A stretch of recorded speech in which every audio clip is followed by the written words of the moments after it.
নমস্কাৰ আপোনালোক সকলোকে পুনৰবাৰ টিকে মাইণ্ডৰ অন্য এটা ৰাতিপুৱাৰ ধামাকাদাৰ খবৰলৈ স্বাগতম জনাইছো।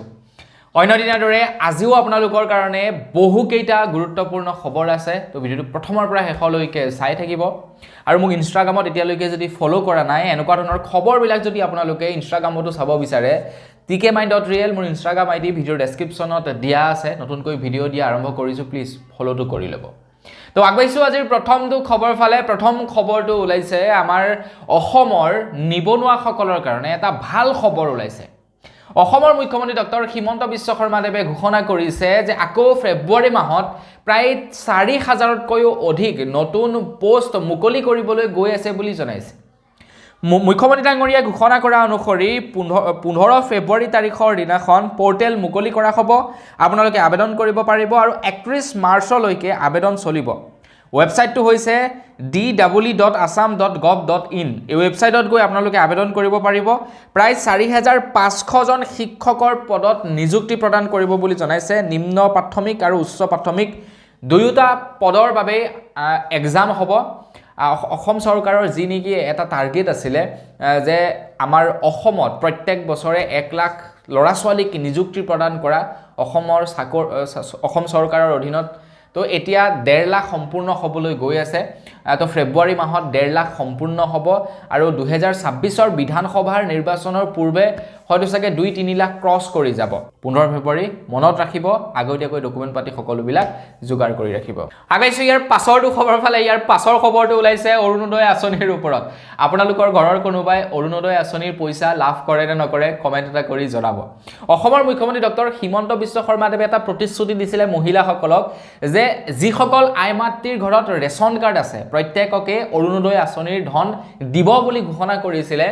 অসমৰ মুখ্যমন্ত্ৰী ডক্টৰ হিমন্ত বিশ্ব শৰ্মাদেৱে। আৰু এই ২০২৪ চনৰ একেবাৰে শেষৰ চোৱাত মানে ডিচেম্বৰ মাহত বহুতো লোকৰ নাম সন্নিৱিষ্ট কৰিছে অলৰেডি, যিসকল লোকৰ নেকি ৰেচন কাৰ্ড আছিলে, যিসকলে অৰুণোদয় আঁচনিৰ পইচা পোৱা নাছিলে, তো তেওঁলোকৰ নাম অলৰেডি সন্নিৱিষ্ট কৰিছে অৰুণোদয় আঁচনিৰ তালিকাত। এতিয়া খবৰ ওলাইছে যে আজি হৈছে ১০ তাৰিখ, প্ৰত্যেক মাহৰ ১০ তাৰিখৰ দিনাখন অৰুণোদয় আঁচনিৰ হিতাধিকাৰীসকলক পইচা দিয়ে। সেই সম্পৰ্কে আপোনালোকে হয়তো নিশ্চয় অৱগত। তো খবৰ ওলাইছে আজিৰে পৰা, অৰ্থাৎ আজি ১০ জানুৱাৰী তাৰিখৰ দিনাখন পইচা ক্ৰেডিট হ'ব বুলি জনাইছে বেংকৰ একাউণ্টত। আৰু সবচে ইণ্টাৰেষ্টিং কথাটো হৈ গ'ল যে যিসকলে নতুনকৈ আবেদন কৰিছিলে বা যিসকলৰ নাম লৈছিলে, তো তেওঁলোকেও পইচা পাব বুলি খবৰ ওলাইছে। এতিয়া হয়তো নাপাবও পাৰে, এইটো এটা খবৰহে ওলাইছে।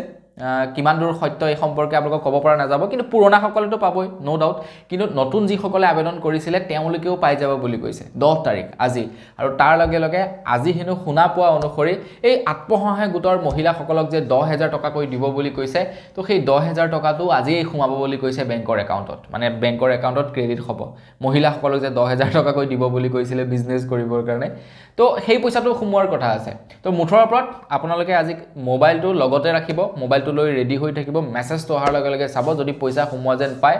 লগ বেংকত যাব, পইচা উইথড্ৰ কৰিব আৰু মজা আছে জানুৱাৰীটো এনজয় কৰিব। আহি আছে বিহু, ২-৩ দিন পাছত বিহুকে মজা হ'ব। আগবাইছোঁ ইয়াৰ পাছৰটো খবৰ ফালে। যোৱাকালি আমাৰ অসমৰ মুখ্যমন্ত্ৰী ডক্টৰ হিমন্ত বিশ্ব শৰ্মাদেৱে প্ৰায় ৫০,০০০টা ঘৰ মুকলি কৰি দিয়ে। এই কথা ঘোষণা কৰিছে অসমৰ মুখ্যমন্ত্ৰী ডক্টৰ হিমন্ত বিশ্ব শৰ্মাদেৱে। তো অসমৰ মুখ্যমন্ত্ৰী ডক্টৰ হিমন্ত বিশ্ব শৰ্মাদেৱে ঘোষণা কৰা অনুসৰি আজি ৰাজ্যবাসীয়ে লাভ কৰিলে বৃহৎ উপহাৰ। প্ৰায় ৫০,০০০ লোকক প্ৰদান কৰা হৈছে বিনামূলীয়া ঘৰ। সৰু সজাইত মুখ্যমন্ত্ৰীৰ ৫০,০০০ হিতাধিকাৰীৰ গৃহ প্ৰৱেশ অনুষ্ঠান আয়োজিত কৰিছিলে। আৰু তাৰ লগে লগে অসমৰ মুখ্যমন্ত্ৰী ডক্টৰ হিমন্ত বিশ্ব শৰ্মাদেৱে জনোৱা অনুসৰি এই বছৰত অৰ্থাৎ ২০২৫ চনত প্ৰায় ৫ৰ পৰা ৬ লাখ লোকক চৰকাৰী ঘৰ প্ৰদান কৰিব বুলি জনাইছে। গতিকে যিসকলে চৰকাৰী ঘৰ এতিয়ালৈকে পোৱা নাই, তো তেওঁলোকে টেনশ্যন কৰিব নালাগে। ২০২৫ চনত চৰকাৰী ঘৰ তেওঁলোকে লাভ কৰিব। আৰু কেন্দ্ৰ চৰকাৰৰ অধীনত প্ৰায় ১ কোটি লোকক চৰকাৰী ঘৰ বিতৰণ কৰিব। আৰু এইবাৰতো মুখ্যমন্ত্ৰী ডাঙৰীয়াৰ অধীনতো ঘৰ দিব, মানে মুখ্যমন্ত্ৰী আৱাস যোজনাৰ ঘৰ দিব। আগতে যেনেকৈ প্ৰধানমন্ত্ৰীৰ আৱাস যোজনাৰ ঘৰ দিছিলে, তো প্ৰধানমন্ত্ৰীৰ আৱাস যোজনাৰ ঘৰটো দিবই, তাৰ লগতে মুখ্যমন্ত্ৰীৰ আৱাস যোজনাৰ ঘৰো দিব। এইটো অসম চৰকাৰৰ ফালৰ পৰা বিতৰণ কৰা হ'ব। গতিকে দুয়োটাই পাই যাব। যিবিলাকে প্ৰধানমন্ত্ৰীৰ আৱাস যোজনা পাব তেওঁলোকে মুখ্যমন্ত্ৰীৰ আৱাস যোজনা নাপায়, যিসকলে মুখ্যমন্ত্ৰীৰ আৱাস যোজনাৰ ঘৰ পাব তেওঁলোকে প্ৰধানমন্ত্ৰীৰ আৱাস যোজনাৰ ঘৰ নাপায়। পইচা দুয়োটাতে একে সমান, ফেচিলিটি দুয়োটাতে একে সমান যেনেকৈ নেকি চৰকাৰী ঘৰ এটা লাভ কৰিলে লেট্ৰিন লাভ কৰে লগতে কাৰেণ্টৰ সুবিধা লাভ কৰে এতিয়া LPG গেছৰো কানেকশ্যন আপোনালোকক প্ৰদান কৰিব এনেকুৱা কেইবাটাও সুবিধা আছে তো সেই সুবিধাসমূহ আপোনালোকে চৰকাৰী ঘৰৰ লগে লগে লাভ কৰিব আগবাইছো ইয়াৰ পাছৰটো খবৰ ফালে ইয়াৰ পাছৰ খবৰটো ওলাইছে HMPV ভাইৰাছৰ ওপৰত HMPV ভাইৰাছে মানুহৰ মনত এতিয়া ভয়ৰ সৃষ্টি কৰি দিছে কিয় ভয়ৰ সৃষ্টি কৰিছে কাৰণ বৰ্তমান সময়ত চাইনাত এনেকুৱা এটা পৰিস্থিতিৰ সৃষ্টি হৈছে লকডাউনৰ নিচিনা হৈ গৈছে যেনেকৈ নেকি 2019 চনত যেতিয়া কোভিড-19ৰ জন্ম হৈছিল 2020 চনত যেতিয়া নেকি আমাৰ অসম আহি পাইছিলে হি ভাৰত আহি পাইছিলে হি তাৰ পিছত লকডাউনৰ সৃষ্টি হৈছিল আৰু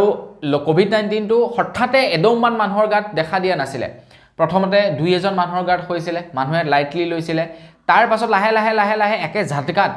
ঘণ্টাত বোলে 100 জন মানুহ কোভিড-19ত আক্ৰান্ত হৈছে ঘণ্টাত বোলে আপোনাৰ 200 জন মানুহ কোভিড-19ত আক্ৰান্ত হৈছে বোলে এদিনত বোলে 1 লাখ মানুহ কোভিড-19ত আক্ৰান্ত হৈছে এনেকুৱাৰ যেতিয়া নেকি সীমা পালেগে তেতিয়া চৰকাৰে দেখিলে যে নহয় এটা লকডাউনৰ দিবই লাগিব নহলে মানুহৰ দেহত আৰু বিয়পিব পাৰে আৰু সেই লকডাউনে মানুহক যে উইক কৰিলে এতিয়ালৈকে মানুহ আৰ্থিকভাৱে সবল হ'ব পৰা নাই এতিয়া HMPV ভাইৰাছৰ ফলতো এনেকুৱা হ'ব পাৰে বুলি মানুহে মনত আশংকা কৰি আছে আৰু নহবও যে সেইটো মানা নাই কিয়নো বৰ্তমান সময়ত খবৰ ওলাইছে যে ওয়েষ্ট বেংগল আহি পালেহি কোভিড-19 মানে ওয়েষ্ট বেংগল আহি পালেহি কোভিড-19ৰ ভাইৰাছ ওয়েষ্ট বেংগলত কোভিড-19ৰ ভাইৰাছৰ ৰোগী বৰ্তমান সময়ত ধৰা পৰিছে আৰু সবচে ডাঙৰ কথাটো হৈ গল কি যে যিবিলাক ৰোগীৰ দেহত কোভিড-19 বেমাৰ ধৰা পৰিছে বা যিবিলাক ৰোগীৰ ঘৰত যিবিলাকৰ ঘৰত কোভিড মানে HMPV ভাইৰাছৰ ধৰা পৰিছে তেওঁলোকৰ কোনো ধৰণৰ ট্ৰেভেল হিষ্ট্ৰি নাই এতিয়া ভাইৰাছ এটা গালৈ আহে কেনেকৈ কোনো এজন ব্যক্তি ঘৰৰ কৰবাত যাব লাগিব তো তেওঁলোকৰ দেহত লাগি আহিব লাগিব তাৰ পিছত ঘৰৰ বাকিবিলাক মানুহ আক্ৰান্ত হ'ব লাগিব তো তেওঁলোকৰ কোনো ধৰণৰ ট্ৰেভেল হিষ্ট্ৰি নাই যে তেওঁলোক কৰবাত ঘুৰিবলৈ গৈছিল তেওঁলোকৰ দেহত লাগি আহিলে এনেকুৱা হৈছে কিন্তু তেওঁলোকৰ দেহত HMPV ভাইৰাছ চলাইছে আৰু এই ভাইৰাছটোৱে বিশেষকৈ সৰু ল'ৰা ছোৱালী আৰু ডাঙৰ মানুহ এই দুয়োটা এজৰ মানুহক বেছিকৈ দুৰ্বল কৰি পেলাই এই দুয়োটা এজৰ মানুহৰ গাত বেছিকৈ দেখা দিয়ে কাৰণ এই দুয়োটা এজৰ মানুহবিলাকৰ ইমিউনিটিটো অকনমান লো থাকে ষ্ট্ৰং নহয় মানুহবিলাক সৰু ল'ৰা ছোৱালী আৰু একেবাৰে বুঢ়া মানুহবিলাক তো সেই কাৰণে এই বেমাৰটোৱে একেবাৰে জুৰুলা কৰি পেলাই সেই মানুহছোৱা গতিকে সাৱধান থাকিব পৰাপক্ষত মোৰ মতে মাস্ক ইউজ কৰাটো আপোনালোকে ব্যৱহাৰ কৰি দিয়ক আৰু তাৰ লগে লগে স্যানিটাইজাৰ এটো পকেটত ৰখাটো একদম প্ৰয়োজনীয় বস্তু আগবাইছো ইয়াৰ পাছৰটো খবৰ ফালে ইয়াৰ পাছৰ খবৰটো ওলাইছে উত্তৰ প্ৰদেশৰ পৰা তো উত্তৰ প্ৰদেশৰ চৰকাৰে এতিয়া উত্তৰ প্ৰদেশৰ প্ৰশাসনৰ কাৰণে পুলিচৰ কাৰণে এটা নতুনকৈ নিয়ম বান্ধি দিছে আপোনালোকে চাবচোন যেতিয়া নেকি কোনো এজন অপৰাধীক কোনো এজন পুলিচে গ্ৰেফতাৰ কৰে তেতিয়া তেওঁলোকে আপুনিটো দূৰৰ কথা তুমিটো নাহে ডাইৰেক্টলি তেওঁলোকে টয়ত আহি গুছি যায় মানে কিছুমান বেয়া ব্যৱহাৰ কৰে ডাইৰেক্ট টয় সেইটোটো বাদেই আপোনাক যেতিয়া নেকি পুলিচে চেক কৰিবৰ কাৰণে ৰখাব তো আপোনাৰ ওচৰত যদি বাই চান্স হেলমেটটো নাথাকে বা হেলমেট থাকিলেও নাথাকিলেও তেওঁলোকে তুমি আপুনি এই শব্দত কথা পাতিবলৈ নাজানে ডাইৰেক্টলি টয় এইটো বেয়া অভ্যাস তেওঁলোক পঢ়া শুনা মানুহ চাকৰি বাকৰি কৰিছে তো তেওঁলোকে মেনাৰ্ছ শিকাটো দৰকাৰ হয়নে নহয় বাৰু কমসে কম সৰু দেখিলে মানে তুমি অলপমান ডাঙৰ দেখিলে আপুনি তেওঁলোকটো মানুহ না তো তেওঁলোকটো ভগৱান নহয় যে সবকে মানে একো সন্মান কৰিবলগীয়া কথা নাথাকে আৰু যি কি নহওক এতিয়া উত্তৰ প্ৰদেশৰ চৰকাৰে কি কৰিছে নিয়ম বনাই দিছে সেই কাৰণে পুলিচৰ কাৰণে এতিয়াৰে পৰা কোনো পুলিচে কোনো ধৰণৰ অপৰাধীক তুমি আৰু তয় এই দুয়োটা শব্দ ইউজ কৰিব নোৱাৰিব মানে ব্যৱহাৰ কৰিব নোৱাৰিব এতিয়া পুলিচেও শিষ্টাচাৰ বজাই ৰাখিব লাগিব উত্তৰ প্ৰদেশত এতিয়া পুলিচে আপুনি শব্দৰ ব্যৱহাৰ কৰিব লাগিব মানে সম্বোধন কৰি এতিয়াৰে পৰা কথা ক'ব লাগিব সন্মান কৰি কথা ক'ব লাগিব তয় তুমি এই দুইটা শব্দ ইউজ কৰিব নোৱাৰিব কিন্তু তেনে ক্ষেত্ৰত যদি আপোনালোকে এজন ধনী ব্যক্তিক এৰেষ্ট কৰা দেখা পোৱা যায় তো তেখেতলোকক আকৌ বিৰাট সন্মান সহকাৰে তেওঁলোকে কথা কয় কিন্তু যেতিয়া কি সৰ্বসাধাৰণ মানুহ এজনক তেওঁলোকে চেকিংয়ে হওক বা এৰেষ্টে হওক তেতিয়া ডাইৰেক্টলি তয় লাগুচি যায় তেওঁলোকে তো সেই বস্তুবিলাক পইচাই মানুহৰ সন্মান হ'ব নালাগে মানুহক মানুহে সন্মান কৰিব লাগে বস সেইটো কথা মানুহ হিচাপে সন্মান কৰিব লাগে পইচা সন্মান কৰি লাভ নাই আগবাইছো ইয়াৰ পাছৰটো খবৰ ফালে ইয়াৰ পাছৰ খবৰটো ওলাইছে উমৰাংচুত যি নেকি এটা কয়লা খনি দুৰ্ঘটনা হৈ গ'ল তো সেই দুৰ্ঘটনাৰ ওপৰত খবৰ ওলাইছে ফাইনালি খবৰ লোৱা অনুসৰি উমৰাংচুত যি নেকি কয়লা খনি হৈ আছিল সেয়া অবৈধ বুলি খবৰ ওলাইছে অবৈধ বুলি মই কোৱা নাই এই কথা কৈছে পীযুষ হাজৰিকাদেৱে এতিয়া বিৰাটে একচন মোডত আছে অসম চৰকাৰ বিৰাট এতিয়া একচন মোডত আছে উমৰাংচুত যি নেকি কয়লা খনি আছিল বা সেই কয়লা খনি এই যি নেকি দুৰ্ঘটনা হ'ল সেই দুৰ্ঘটনাৰ পাছতে এতিয়া অসম চৰকাৰ বিৰাটে একচন মোডত আহি গৈছে তো পীযুষ হাজৰিকাদেৱে যোৱাকালি কৈছে যে এজনো লোক হাৰি নাযাব উমৰাংচুত যি নেকি ঘটনা সংঘটিত হ'ল অবৈধ খননৰ লগত জড়িত প্ৰত্যেকজনৰ বিৰুদ্ধে কঠোৰ ব্যৱস্থা ল'ব বুলি জনাইছে আৰু এই কথা ঘোষণা কৰিছে মাজুলীত পীযুষ হাজৰিকাদেৱে মানে উমৰাংচুত যি নেকি ঘটনাটো হৈ গ'ল তো সেই ঘটনাটোৰ পাছতেই এতিয়া কি হৈ গ'ল প্ৰত্যেকেই সেই উমৰাংচুত যি নেকি খনন কাৰ্য হৈ আছে সেই খনন কাৰ্যটোক অবৈধ বুলি দাবী উত্থাপন কৰিছে এতিয়া চৰকাৰেও কৈ দিছে যে সেইটো অবৈধ আছিলে এতিয়া তাৰ ওপৰত মানে যিসকলে সেই কামবিলাক চলাই আছিলে তাৰ ওপৰত বিহিত ব্যৱস্থা লোৱা হ'ব বুলি জনাইছে তো দেখা যাওক কিমান সোনকালে একশ্যন লয় বাৰু যি কি নহওক বাকী যি কেইজন নেকি ফচি আছিলে সেই ফচি থকা কেইজন কিন্তু এতিয়াও উদ্ধাৰ হোৱা নাই গোটেই কেইজন তো দুই এজনক উদ্ধাৰ কৰিবলৈ সক্ষম হৈছে নেকি গোটেই কেইজনক এতিয়ালৈকে কিন্তু উদ্ধাৰ কৰিবলৈ সক্ষম হোৱা নাই গতিকে সকলো ঠাইতে বৰ্তমান প্ৰতিবাদ সাব্যস্ত কৰি থকা হৈছে তেওঁলোকক যাতে অতি শীঘ্ৰে অসম চৰকাৰে উদ্ধাৰ কৰি আনে যিমান পাৰে তেওঁলোকৰ যি নেকি উদ্ধাৰ অভিযান যিমান পাৰে স্পীডত কৰিবলৈ কৈছে কাৰণ তেওঁলোক কোনোবা হয়তো জীৱিত থাকিবও পাৰে কোনোবা হয়তো মৃত্যুৰ সৈতে যুঁজি থাকিবও পাৰে গতিকে তেওঁলোকক যাতে শীঘ্ৰে উদ্ধাৰ কৰি আনে তো তাৰ বাবে অতি জোৰদাৰ কাম কৰিবৰ কাৰণে প্ৰত্যেকে এতিয়া প্ৰত্যেক জেগাতে প্ৰতিবাদ সাব্যস্ত কৰি আছে আগবাইছো ইয়াৰ পাছৰটো খবৰ ফালে ইয়াৰ পাছৰ খবৰটো ওলাইছে কয়লা সিন্ডিকেটৰ ওপৰত তো এতিয়া বিৰোধী পাৰ্টিয়ে প্ৰশ্ন উঠাবলৈ লৈছে চৰকাৰৰ ওপৰত যে এই আমাৰ অসমত যে যি নেকি কয়লা সিন্ডিকেট হৈ আছে তো এই কয়লা সিন্ডিকেটৰ আচলতে মাষ্টাৰ মাইণ্ড কোন মানে ভগৱান কোন চৰ্দাৰ কোন কাৰ অধীনত এনেকুৱা ধৰণৰ কামবিলাক কৰিবলৈ সাহস কৰিছে সেই মানুহবিলাকে যিবিলাকে কয়লা খনন কাৰ্য কৰি আছে যিবিলাকে অবৈধভাৱে কয়লা খনন কৰি আছে তো কাৰ সাহসত কাৰোবাৰ নহয় কাৰোবাৰটো সাপোৰ্ট লাগিব যেনেকৈ নেকি আমি চাইছিলোঁ KGF খন চাইছিলোঁ বা যেনেকৈ নেকি আমি আপোনাৰ পুষ্পা ফিল্মখন চাইছিলোঁ পুষ্পাত যেনেকৈ নেকি আপোনাৰ তেখেতে লাল চন্দনৰ বিজনেছ কৰে তো তাততো বিৰাট ডাঙৰ ডাঙৰ পলিটিচিয়ান মানুহৰ হাত থাকে তো তেওঁলোকৰ হাত ৰাখি সি পুৰা বিজনেছ চলাই যায় ঠিক তেনেকৈ KGF খনৰ কথা যদি চাবলৈ যাওঁ KGFতো ঠিক তেনেকৈ পলিটিচিয়ানৰ হাত থাকে বিৰাট ডাঙৰ ডাঙৰ সিন্ডিকেট কৰি যায় তো এতিয়া বিৰোধী পাৰ্টিয়ে কি কৰিছে মানে প্ৰশ্ন উঠাইছে যে ইমান ডাঙৰ সিন্ডিকেট চলি আছে তো এই সিন্ডিকেটৰ এক্সেক্টলি চৰ্দাৰ কোন এতিয়া কংগ্ৰেছে কৈছে যে অবৈধ খনন কাৰ্যৰ ওপৰত এতিয়া আজিৰ ডেটত অৰ্থাৎ 10 তাৰিখৰ দিনাখন কংগ্ৰেছ এখনো ঠায়ে ঠায়ে প্ৰত্যেক ডিষ্ট্ৰিক্টে প্ৰতিবাদ কাৰ্যসূচী হাতত ল'ব বুলি জনাইছে সত্যৰ সন্ধানত যে প্ৰকৃততে এই সিন্ডিকেটত কোন জড়িত আছে তাৰ সত্যতা লাগে কংগ্ৰেছক আৰু তাৰ কাৰণে প্ৰত্যেক ডিষ্ট্ৰিক্টে এতিয়া প্ৰতিবাদ সাব্যস্ত কৰিব বুলি কৈছে আৰু তাৰ লগে লগে অসম জাতীয় পৰিষদৰ তৰফৰ পৰা জনাইছে যে আমাৰ অসমত হেনো প্ৰায় 2000 কোটি টকাৰ অবৈধ কয়লাৰ কেলেংকাৰী চলি আছে প্ৰায় 2000 কোটি টকাৰ অবৈধ কয়লাৰ কেলেংকাৰী চলি আছে বৰ্তমান সময়ত আমাৰ অসমত গতিকে ইমান ডাঙৰ এটা যদি সঁচাকৈ কেলেংকাৰী হৈ আছে সঁচাকৈ যদি সিন্ডিকেট চলি আছে তেন্তে অসম চৰকাৰে ইমান দিনে একো গম পোৱা নাছিলে নে অসম চৰকাৰে গম নোপোৱাকৈ এই কয়লাবিলাক খনন হৈ আছে নে তো এইবিলাকৰ সম্পৰ্কে মোৰ মতে অসম চৰকাৰ তথা মুখ্যমন্ত্ৰী ডাঙৰীয়াই অলপমান সতৰ্ক হ'ব লাগে মুখ্যমন্ত্ৰী ডাঙৰীয়াই এইবিলাকৰ ওপৰত মোৰ মতে অকণমান মানুহ বৃদ্ধি কৰিব লাগে যাতে এনেকুৱা যিবিলাক সিন্ডিকেট আছে সেইবিলাক পটকে ধৰিব পাৰে নহলে চাওকচোন কিমান কেইজন মানুহৰ এতিয়া ফেমিলি জড়িত হৈ আছে এটাটো মিটতে উদ্ধাৰ হ'লেই তো বাকীবিলাকৰ বা কি হৈছে আগবাইছো ইয়াৰ পাছৰটো খবৰ ফালে আমাৰ অসমত বৰ্তমান সময়ত গুণোৎসৱ চলি আছে এতিয়া গুণোৎসৱত কি হয় বিদ্যালয়সমূহক গ্ৰেড প্ৰদান কৰা হয় A grade B grade C grade তো গ্ৰেড প্ৰদান কৰা হয় বিদ্যালয়খনৰ পাৰফৰমেন্স চাই বিদ্যালয়খনক গ্ৰেড প্ৰদান কৰা হয় এতিয়া গ্ৰেড প্ৰদান কৰিলে কি হয় কি লাভ হয় এই সম্পৰ্কে বৰ বিশেষ আইডিয়া নাই কিন্তু যোৱাকালি এজন প্ৰধান শিক্ষকক লগ পাইছিলোঁ তেখেতক মানে ডেইলি লগ পাওঁ তেখেতৰ লগত খুব ভাল ৰিলেশ্যন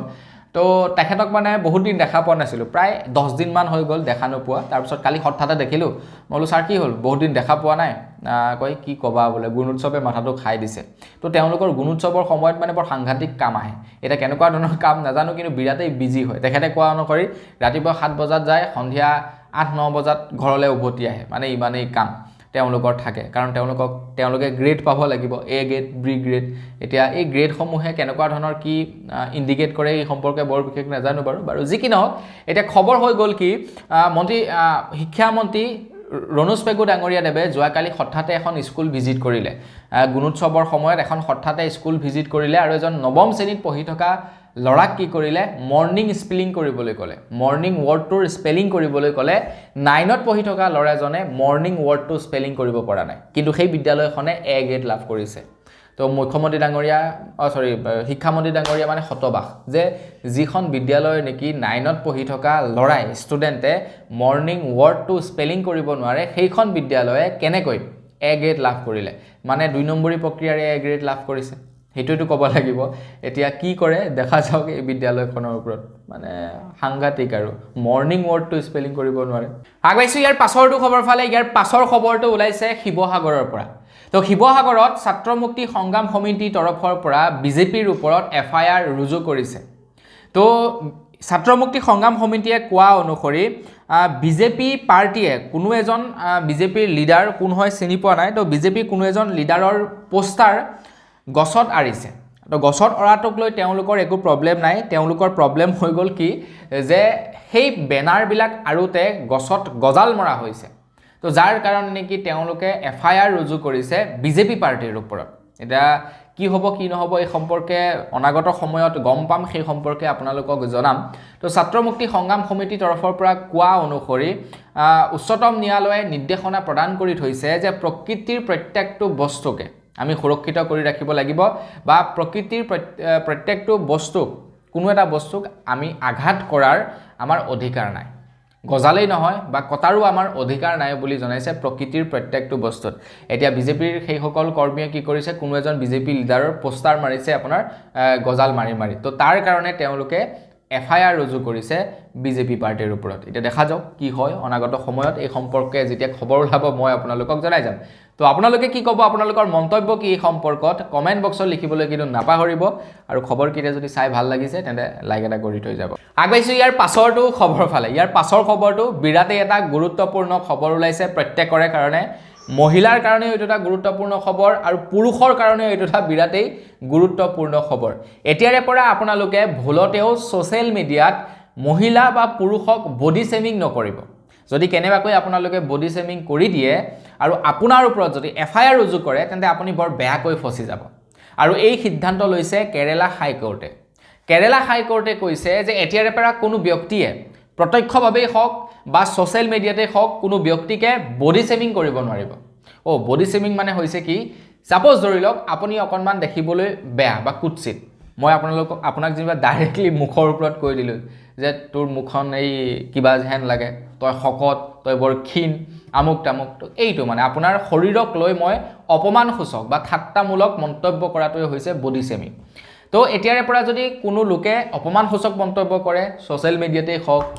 বা প্ৰত্যক্ষভাৱেই হওক যেনেকৈ নহওক আৰু আপোনাৰ যদি মনত আঘাত লাগে আৰু সেই সম্পৰ্কে যদি আপোনালোকে গোচৰ ৰুজু কৰে তেনেহলে যিজনে তেনেকুৱা ধৰণৰ মন্তব্য কৰিব তেখেতটো বৰ সাংঘাতিককৈ ফসি যাব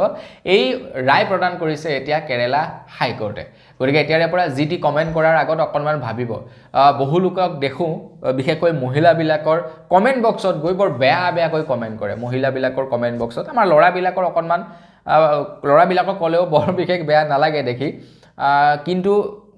ছোৱালীবিলাকক বৰ বেয়াকৈ কমেন্ট কৰে গতিকে সাৱধান এতিয়াৰ পৰা তেনেকুৱা কৰাত অকনমান সাৱধানতা অৱলম্বন কৰক কেতিয়াবা কাৰোবাৰ খং উঠিব বাপেকে দিব এফআইআৰ ৰুজু কৰি শেষ আপুনি গৈ ফসি থাকিবগে জেলত আগবাইছো ইয়াৰ পাছৰটো খবৰ ফালে আমাৰ অসমৰ এতিয়া মন্ত্ৰীসভাৰ যিমান কেইজন নেকি মন্ত্ৰী আছে অধিকাংশ মন্ত্ৰীৰ এতিয়া সোশ্যাল মিডিয়া হেণ্ডেল যেনেকৈ নেকি ফেচবুক একাউণ্ট বা এক্সৰ একাউণ্ট এতিয়াৰে পৰা কেন্দ্ৰৰ দ্বাৰা পৰিচালিত হ'ব বুলি জনাইছে কেন্দ্ৰৰ দ্বাৰা পৰিচালনা কৰিব এতিয়াৰে পৰা আমাৰ অসমৰ অধিকাংশ মন্ত্ৰীৰ সোশ্যাল মিডিয়া একাউণ্ট মানে সোশ্যাল মিডিয়া একাউণ্টত আজিকালি এনেকুৱা হৈ গ'ল যাৰ যি মন যায় তাকে কৰি দিব পাৰে মোৰ মুখ্যমন্ত্ৰী ডাঙৰীয়াক বেয়া লাগিছে মই বেয়াকৈ লিখি দিছো যোৱাকালি ভিক্টৰ দাসৰ এটা ভিডিঅ' চাইছিলো যিটো ভিডিঅ'ত দেখা পাইছো মুখ্যমন্ত্ৰী ডাঙৰীয়া আপোনাৰ এয়া মানে কেইবাজনো মন্ত্ৰীক বৰ বেয়াকৈ কৈছে ঠিক তেনেকুৱা আজিকালি যাৰ যি মন যায় তাকে আৰু আপলোড কৰে ফেচবুকতে হওক বা ইউটিউবতে হওক সোশ্যাল মিডিয়াত মানে যাৰ যি মন যায় তাকেই তেনেকৈ মানে মুক্ত কণ্ঠৰে ক'ব পাৰে আজিকালি তো এতিয়া কি কৰিছে সেইকাৰণে পলিটিচিয়ান বিলাকেও কেতিয়াবা কি কৈ দিয়ে নহয় তেওঁলোকে এনেকুৱা কিছুমান কথা কৈ দিব অযুক্তিকৰ কথা যিবিলাক শুনি মানুহৰ মাথাটো এনেই গৰম হৈ গুচি যায় কিছুমান এনেকুৱা ধৰণৰ কথা কৈ দিয়ে মাজতে বস্তুৰ দাম বঢ়াক লৈ ৰঞ্জিত কুমাৰ দাসে কৈছিলে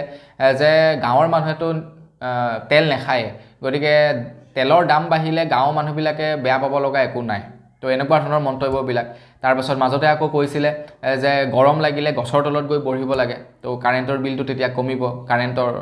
আছে কোনো কথা নাই তো এনেকুৱা ধৰণৰ কেতিয়াবা তেওঁলোকে এনেকুৱা কিছুমান মন্তব্য কৰি দিয়ে যিবিলাক মন্তব্যই মানুহৰ মনত আঘাত আনে আৰু সেইবিলাকে কিন্তু চৰকাৰ খহাৰ এটা কাৰণ হ'ব পাৰে এতিয়া কি কৰিছে মন্ত্ৰীসভাৰ যি অধিকাংশ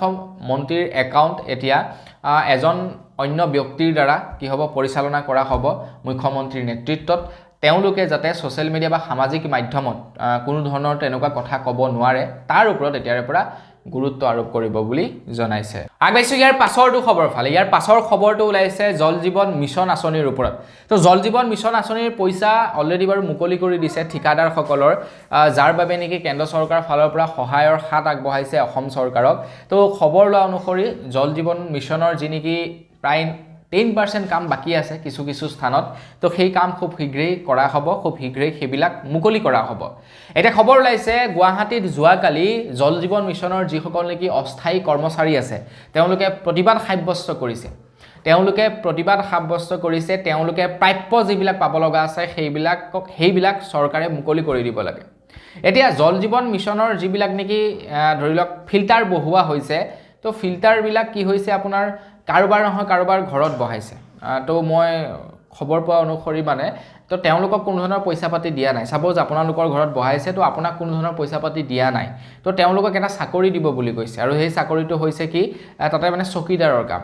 এতিয়া এক্স্যাক্টলি কথাটো হৈ গ'ল কি যিসকলে তাতে চকীদাৰ কৰিব তেওঁলোকৰ দৰমহা কিমান কি কথা বৰ বিশেষ ভালকৈ তেওঁলোকে একো গমেই নাপায়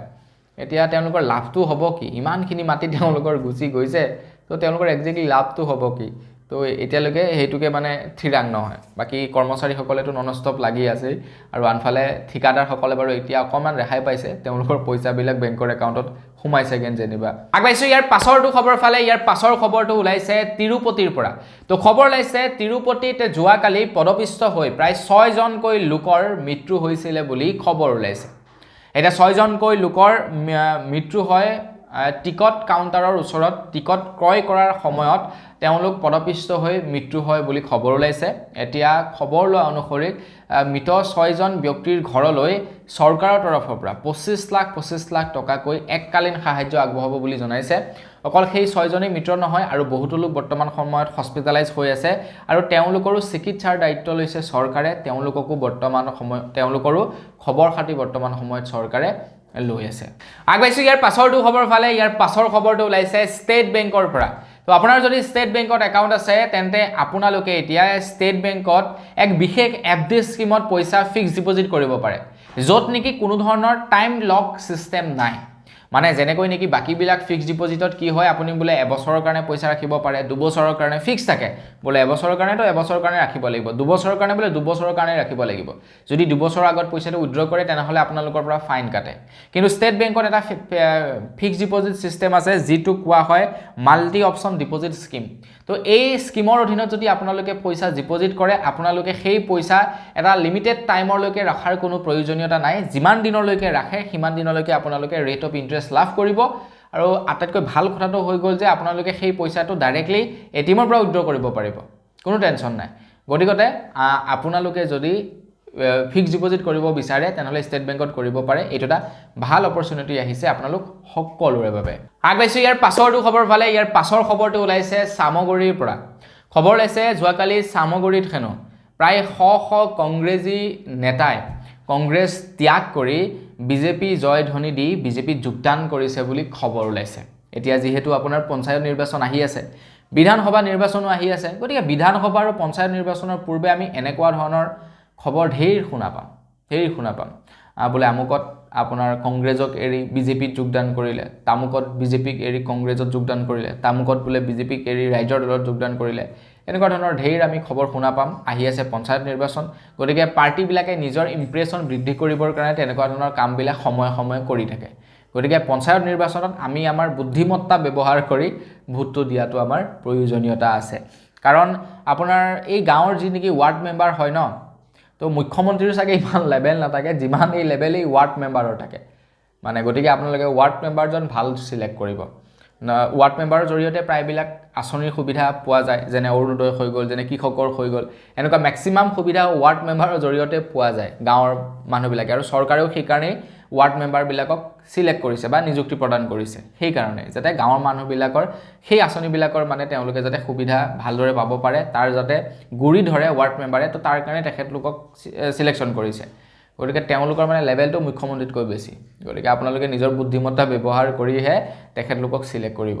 আগবাঢ়িছোঁ ইয়াৰ পাছৰটো খবৰৰ ফালে। আমাৰ অসমৰ বাবে এটা গৌৰৱৰ খবৰ ওলাই পৰিছে, আমাৰ অসমৰ বাবে এটা ভাল খবৰ ওলাইছে। তো খবৰ ওলাইছে যে পৰ্যটন ক্ষেত্ৰত অসমৰ বাবে এটা সুখবৰ। দ্য নিউয়ৰ্ক টাইমত 4ৰ্থ স্থানত কাজিৰঙা ৰাষ্ট্ৰীয় উদ্যানে স্থান লাভ কৰিছে বুলি জনাইছে। তো প্ৰায়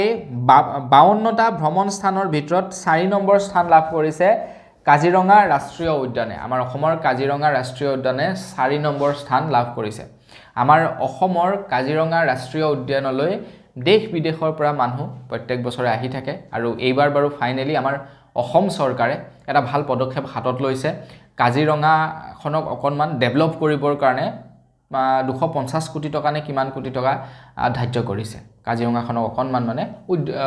আন্তঃগাঁথনি উন্নত কৰিবৰ কাৰণে। গতিকে ভাল লাগিছে। তো এনেকুৱাবিলাক বস্তুৰ পৰা কি হয়, এখন ৰাজ্যৰ যথেষ্ট পৰিমাণৰ ৰেভিনিউ আহেতো প্ৰত্যেক বছৰে, তো ৰাজ্যখনলৈ ৰেভিনিউ আহে, লগতে ওচৰে পাজৰে থকা মানুহবিলাকৰ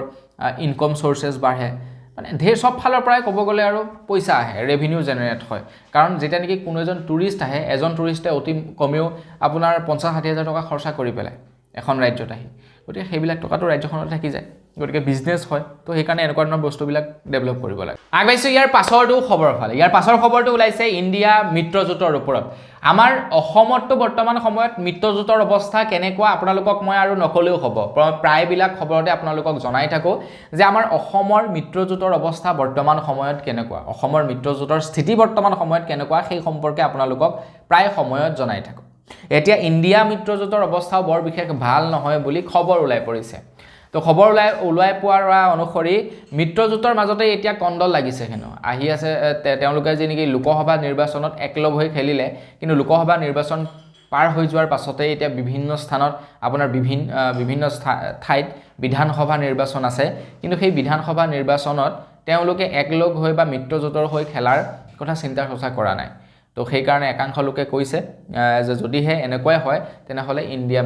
মিত্ৰজোঁটৰ ভংগ হ'ব। আৰু বৰ্তমান সময়ত বিজেপি এনেকুৱা এটা পাৰ্টি হৈ পৰিছে ন, এনেকুৱা এটা শক্তিশালী পাৰ্টি হৈ পৰিছে। বিশেষকৈ ক'বলৈ গ'লে বিজেপিৰ যিসকল নেকি লিডাৰ, তেওঁলোক মানে বিৰাট টেলেণ্টেড। কথাটো এনেকুৱা হৈ গ'ল, আপোনাৰ সববিলাক পাৰ্টিৰ যিবিলাক নেকি টেলেণ্টেড মানুহ আছিলে, গোটেই মখা আহি এতিয়া বিজেপিত সোমালেহি, হয়নে নহয়? আগতে বোলে আমুক পাৰ্টিটো আমুকত আছিলে, তো তামুক পাৰ্টিটো ব্যক্তিজন তামুকটো পাৰ্টিত আছিলে, তো তেখেত মানে টপ যিবিলাক মানুহ আছিলে গোটেই মখা আহি এতিয়া বিজেপিটো সোমালে। গতিকে বিজেপিৰ ভেটি এতিয়া সবল। তো বিজেপিক অসমতেই নহয় কেন্দ্ৰটো যদি হৰুৱাব বিচাৰে তেনেহ'লে মিত্ৰজোঁটৰ হৈয়ে খেলিব লাগিব। যদি মিত্ৰজোঁটৰ ছাপোৰ্ট নাথাকে তেনেহ'লে বিজেপিক হৰুৱাটো কঠিন। ঠিক তেনেকৈ আমাৰ অসমৰ কথাও, আমাৰ অসমত যিকেইজন নেকি মন্ত্ৰী আছে, যিকেইজন লিডাৰ আছে, টপ ক্লাছ মন্ত্ৰী, টপ ক্লাছ আপোনাৰ লিডাৰ আছে, গতিকে তেওঁলোকক হৰুৱাটো অসম্ভৱ কথা। গতিকে আমাৰ অসমতো যদি কংগ্ৰেছে মিত্ৰজোঁটৰ হৈ নিৰ্বাচনত নানামে ন, তেনেহ'লে বিজেপিক কেতিয়াও হৰুৱাব নোৱাৰে, সেইটো চিধা কথা। আগবাঢ়িছোঁ ইয়াৰ পাছৰটো খবৰ ফালে। ইয়াৰ পাছৰ খবৰটো ওলাইছে উচ্চ শিক্ষা ল'ব বিচৰা ছাত্ৰ ছাত্ৰীসকলৰ কাৰণে এটা ভাল খবৰ ওলাইছে। কেন্দ্ৰ চৰকাৰৰ এখন বিশেষ আঁচনি আছে, আপোনালোকে বাৰু জানেনে? নামটো হৈছে বিদ্যা লক্ষ্মী যোজনা। তো এই আঁচনিৰ অধীনত ল'ৰা ছোৱালীসকলে যদি উচ্চ শিক্ষা ল'ব বিচাৰে তেওঁলোকে 10 লাখ টকালৈকে এডুকেশ্যন লোন ল'ব পাৰে। তো আপোনালোকৰ ঘৰতো যদি ল'ৰা ছোৱালী আছে, তেওঁলোকে যদি উচ্চ শিক্ষা ল'ব বিচাৰে তো তেওঁলোকে এডুকেশ্যন লোন ল'ব পাৰে বিদ্যা লক্ষ্মী যোজনাৰ অধীনত। যদি ভালদৰে পঢ়িব বিচাৰে তেন্তে লোন লৈ দিব, যদি পঢ়িব নিবিচাৰে মদ ভাং খাই ঘূৰি ফুৰে, লোন লৈ দি লাভ নাই। গতিকে আপোনালোকে যদি ল'ব বিচাৰে পৰ্টেল মুকলি কৰা হৈছে, ৰেজিষ্ট্ৰেশ্যন চলি আছে, আপোনালোকে ৰেজিষ্ট্ৰেশ্যন কৰিব পাৰিব বিদ্যা লক্ষ্মী যোজনাৰ অধীনত। পৰ্টেলটো আপোনালোকে একবাৰ চেক কৰি চাব। আগবাঢ়িছোঁ একেবাৰে শেষৰটো খবৰ ফালে। একেবাৰে শেষৰ খবৰটো ওলাইছে গোলাঘাটৰ পৰা। তো খবৰ ওলাইছে গোলাঘাটত যোৱাকালি অসম চৰকাৰৰ ফালৰ পৰা প্ৰায় 300খন তাঁতশাল বিতৰণ কৰে বুলি জনাইছে। তো অসম চৰকাৰৰ এখন বিশেষ আঁচনি আছিলে স্বনিৰ্ভৰ নাৰী আঁচনি, এনেকুৱাই কিবা এটা আছিলে, নামটো পাহৰিলোঁ বাৰু। তো সেই আঁচনিখনৰ অধীনত যিসকল মহিলাই নেকি আবেদন কৰিছিলে, তো সেই মহিলাসকলক তাঁতশাল বিতৰণ কৰা হৈছে। তো সেই আঁচনিখনৰ মেইন উদ্দেশ্য আছিলে মহিলাসকলক সবলীকৰণ কৰা আমাৰ থলুৱা যিবিলাক নেকি কাপোৰ বস্ত্ৰ আছে যিসকল মহিলাই নেকি সেই বস্ত্ৰসমূহ বয় তো তেওঁলোকৰ পৰা অসম চৰকাৰে দামত ক্ৰয় কৰিব আৰু ক্ৰয় কৰি নি সেইবিলাক অসম চৰকাৰে কৰবাত বিক্ৰী কৰিব আৰু তো সেইটোৱে আছিলে আমাৰ অসম চৰকাৰৰ মেইন উদ্দেশ্য আমাৰ অসমত যি নেকি বৰ্তমান সময়ত মেচিনত বোৱা গামোচাবিলাক চলি আছে সেইবিলাক মানে বন্ধ কৰা সেইটো আছিলে মেইন উদ্দেশ্য আমাৰ অসম চৰকাৰৰ এতিয়া তেনেকুৱা প্ৰায় 300 গৰাকী মহিলাক গোলাঘাটত তাঁতশাল বিতৰণ কৰে তো আপোনালোকে যদি আবেদন কৰিছিলে আপোনালোকেও এদিন নহয় এদিন ডেফিনেটলি লাভ কৰিব তো বন্ধু বান্ধৱীসকল বস আজিৰ ভিডিঅ' জনাবলৈ খবৰ ইমান কেইটা আছিলে খবৰ কেইটা জানি কেনেকুৱা লাগিলে কমেন্ট কৰি জনাব যদি ভাল লাগিলে লাইক এটা কৰিব চেনেল যদি সাবস্ক্ৰাইব কৰা নাই সাবস্ক্ৰাইবটো কৰি ল'ব পুনৰ এটা ভিডিঅ' লগ পোৱাৰ আশা কৰিলো বিদায় মাগিছো ধন্যবাদ জয় অসম